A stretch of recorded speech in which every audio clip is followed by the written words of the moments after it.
My name is Adam Sharp, co-founder of CleverTouch. So welcome to the Gherkin. So hopefully you found it okay. Apologies if there was a slight delay getting through security downstairs, but there we go.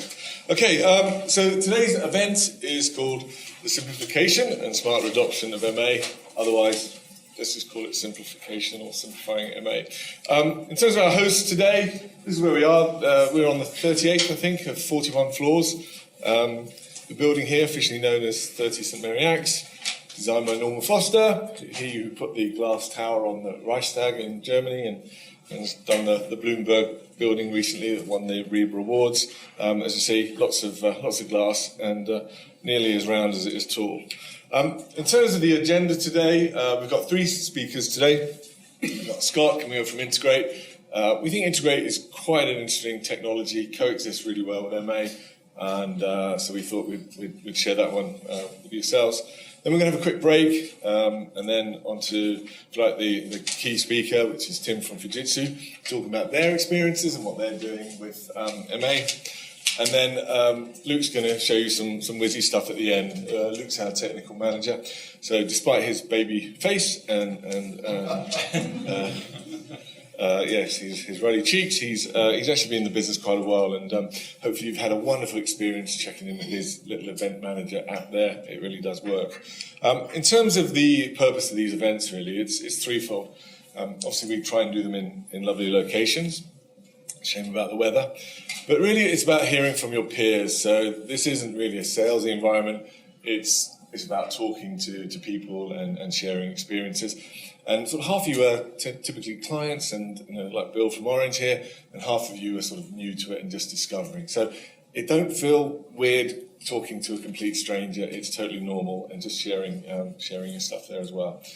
We also try and cover some of the sort of the themes of MarTech space, as we see it going on at the moment in the marketplace. One of those recent themes actually is around this idea of the war for talent. There's such a shortage of skills in this space. So we started looking at that recently. This was, if you like, the premise that, our ability to buy technology, we love buying technology, but it actually typically exceeds our ability to use it properly. The little model at the bottom there is Kotter's model on change management, and this really is about change management when you do this stuff. So start with the vision, build that buy-in, and democratize the thinking before you implement as well. So the way we started representing this war for talent was we commissioned the Marketoonists to do a series of cartoons for us, and you might have started seeing some of this on our LinkedIn and stuff and emails. We think this is about right. It isn't quite as easy as you're told it is, and we did a little survey, a very small survey from this audience here today, and in terms of adoption, a lot of you are struggling with it at the moment. Our favourite ad is this one, so we just had to show it to you. But again, a lot of organisations now aren't quite sure whether, how do they build that organisation to drive this deployment successfully. Do you buy in the talent, do you build the talent, or do you partner with someone? And again, you'll hear today from Fujitsu the way they're looking at doing it as well. Again, when we asked you guys what you thought about the shortage in the marketplace, you felt pretty clearly that there is an issue there as well.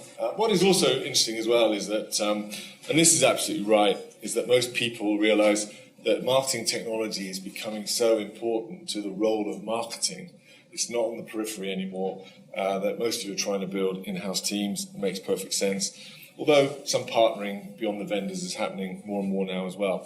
So that building that hybrid deployment model is something that Fujitsu will talk about today. I was actually looking for VMware as well, because Jane from VMware, some of you might know, they've built a phenomenally successful hybrid deployment model as well. Very quickly on us, if you haven't heard of us, we've been going around about 10 years now. Our goal is to be like the champion of new thinking around the space. We focus a lot around the thought leadership, hence the war for talent. We've worked with around about 400 organisations. We're proudly independent. And we've launched a few tech brands in our time as well. So Phil, some of you might have met earlier, he actually introduced Acton into Europe. Before we came yet closer to a business. And we've also got our sister company, Comsco, here as well somewhere. They introduced Pardot into the market as well. So we like to be seen as a bit of a launch pad for new and exciting technologies. And as I say, you're going to hear about one today, which is Integrate, which, as Jamie from our team quite eloquently said, Integrate is the technology that the marketing automation vendors should have built themselves. It's all about that data standardization, organization inside the platform as well. And again, it's a great way of simplifying the platform. And they're defining this new category. You'll see a few firms referring to this idea of data orchestration now as well. So, as I say, you'll hear from Scott and his thinking and what's going on across the pond around that technology. So today's theme is around simplifying and smarter adoption.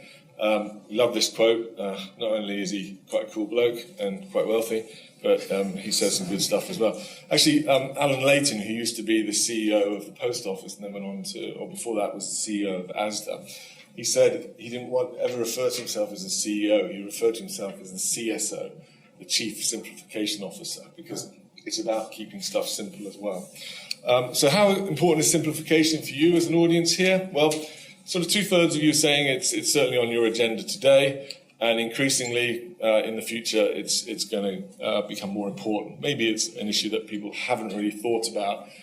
Again, before today, haven't really heard about too many people trying to simplify this stuff as well. Now, there's different approaches to simplification. You can simplify it by, as I say, by maybe outsourcing or standardization of programs. Again, the VMware model is phenomenal, the way they're able to simplify but execute in up to 20 languages. It's something that Fujitsu are well on the way to looking to do as well. It could be a simplification of the technology, the consolidation, and so forth. So again, when you hear from Tim today, our headline act, he will talk about the various ways Fujitsu are trying to simplify what they're doing in and around their MarTech space as well. And then after Tim, we've got Luke up there today, who's going to talk a little bit about some of the dev lab. Now we've got this team, dev lab team, if you like, within CleverTouch, and they're really solving technology problems for our clients. So they only develop products that our clients ask for, and then we look to monetize elsewhere as well. So, as I say, some of you might have had that experience of that simple event manager. Sometimes people don't want really expensive event apps. They just want something that's going to work really seamlessly and quickly. Isn't that right, Johnny? That's right. Okay, so the single biggest problem in MarTech today, I think, is this. It's the slide that everyone uses, and it's interesting. I noticed last week B2B Marketing just launched their MarTech Stack conference as well. This started out as a marketing director's enthusiastic blog around technology, and suddenly it's grown and sort of into its own animal. And so, we see these Stacky Awards going on as well. And it's just wrong, because it just actually accelerates complexity. And so if you are going to use this, when we kicked off as a business, there were about 100 vendors out there. Now there's 7,000. A lot of these technologies will not exist in the future. Some of the Marketo's more recent acquisitions have been what the Americans call a fire sale. So organizations that are burning cash and aren't getting, won't be there to survive. So when you do partner with companies, and we do exactly the same, you look for companies that have got credibility, that are well-financed, and can really make an impact as well. So use this as a bibliography and not a strategy in its own right. And that's where I think a lot of organizations are getting confused. That people are winning awards based on the prettiness of all the technology they've got on a PowerPoint slide and not actually on a coherent story. So it would be a bit like, the English dictionary. It's never going to win a Man Booker Prize for a coherent story, but it is a reference point. So in terms of the T in technology, it really is around telling a coherent story. Now, one of the things we talk a lot about is the spine of a business. So nature's own information architect is brain. to spine. It's the most efficient way of relaying information around an organisation. And it seems to us at the moment that people are trying to implement too many technologies too quickly. It's a bit like putting brains in your fingertips. It's just going to cause more chaos, and you're just shifting one problem from one point to another as well. So it's so important that you get this spine right, from the web to the MA to the CRM. And you'll be surprised at the number of organisations that, again, don't build that simplistic, coherent model there. So start with that and then build out the technologies as well. And then finally, most importantly, when you do this stuff, it's not just about the technology, although that is pretty cool and it's a good place, an exciting place to work. It's really about the business of marketing technology. So up until recently, we've been talking quite a lot about the 8 business reasons for doing it. We now think there's 13, and this is something we're publishing at the moment as well. I'm sure when Tim talks about his stuff today, he will be talking about the business reasons for why Fujitsu implemented this stuff in the first place. It's so important that marketeers get out of that, creative art gallery mode, and they can have conversations with credibility that the business expects and needs, frankly. So, final slide. As we go through today, again, I'd come back to this this quote here again. The technology is exciting. It's really, really interesting, but it's so much about the execution and more importantly, bringing your employees and your peers with you as well. Okay, so welcome today. Hope you have lots of fun. And without further ado, I'd like to hand over to Scott.